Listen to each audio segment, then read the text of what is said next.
సీతారాముల అయోధ్య ప్రవేశంతో నగరమంతా అపూర్వ ఆనందంలో మునిగిపోయింది. ఆ రోజు ప్రతి వీధి, ప్రతి ఇల్లు, ప్రతి హృదయం శుభాకాంక్షలతో నిండిపోయింది. రాజమహలంలో వేద మంత్రాల నాదం మార్మోగింది. ఋషులు, బ్రాహ్మణులు శాంతి హోమాలు నిర్వహిస్తూ రాజకుటుంబానికి ఆశీర్వచనాలు అందించారు. ఆ పవిత్ర ధ్వనులతో మహల్ అంతా దివ్య కాంతితో నిండిపోయింది.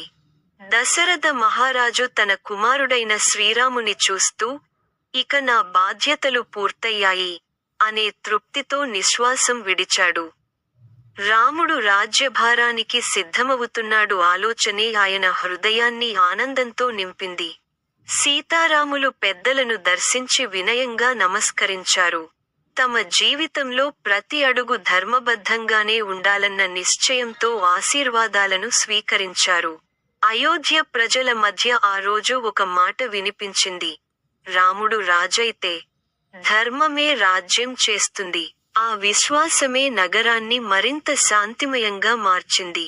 రాత్రి వేళ, నగరం నిండా దీపాల వెలుగులు ఆకాశంలో నక్షత్రాలతో పోటీ పడినట్లు మెరిసిపోయాయి.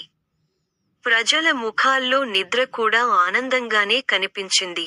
కానీ ఈ అపార ఆనందం వెనుక, విధి నిశ్శబ్దంగా తన తదుపరి అడుగు సిద్ధమవుతోంది.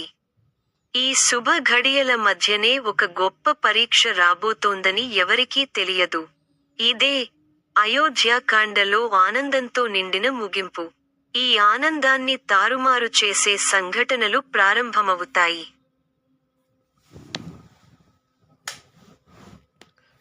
మా కంటెంట్ మీకు నచ్చితే వెంటనే లైక్ చేయండి, షేర్ చేయండి మరియు సబ్స్క్రైబ్ చేయండి.